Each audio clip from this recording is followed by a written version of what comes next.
নামের আগে শুধু মোহাম্মদটাই যা যতটুকু লিখে এতটুকুই আছে, মুসলমানিত্বের আর বাকি তাহজিব তামাদ্দুনের কিচ্ছু বাকি নাই। আরে এরা সুবহানাল্লাহ কোথায় বলতে হয় তাও জানে না। আপনারা তো অন্তত সুবহানাল্লাহ কোথায় বলতে হয় এটা জানেন, আলহামদুলিল্লাহ আলহামদুলিল্লাহ কোথায় বলতে হয় তা জানে, এতটুকু নলেজ আছে।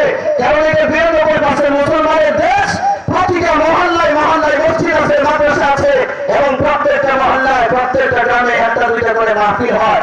বহু বড় বড় বড় ওলামায়ে কেরাম আছে, আপনাদের কাছে সামনে এসে কোরআন সুন্নাহর মৌলিক বিষয়গুলি নিয়ে কথা বলেন। কিছুটা ঈমানি চেতনা এখনো আছে, ঠিক না?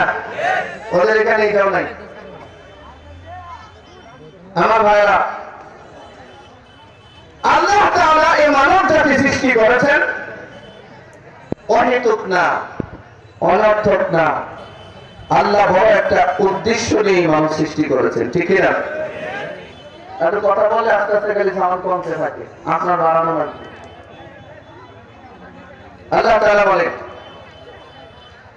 أم حسبتم أنما خلقناكم عبثا وأنكم إلينا لا ترجعون।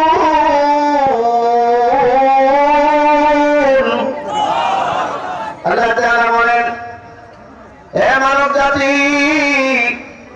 তোমরা কি মনে করেছো তোমাদেরকে আমি এমনি গণিত অথর্ব সৃষ্টি করেছি?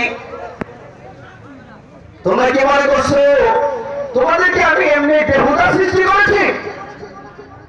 না। তোমরা ইলাইনা লা তুরজাউন, তোমরা কি তোমাদের রবের দিকে ফিরে যাবে না? বলেন, আমরা কি আমাদের আল্লাহর দিকে ফিরে যাব না? কথা বলেন না কেন? আমাদেরকে কে সৃষ্টি করেছেন? জোরে বলেন, কে সৃষ্টি করেছেন? এই শাহাদাত আঙ্গুল উপরে দিকে উঠান, জোরে বলেন আল্লাহর নাম চিৎকার দিয়ে বলেন, আমাদেরকে কে সৃষ্টি করেছেন? আমাদেরকে কে সৃষ্টি করেছেন? আমাদের রব কে? আমাদের সৃষ্টিকর্তা কে? আমাদের জীবনদাতা কে? আমাদের মরণদাতা কে? আমাদের রিজিক দাতা কে?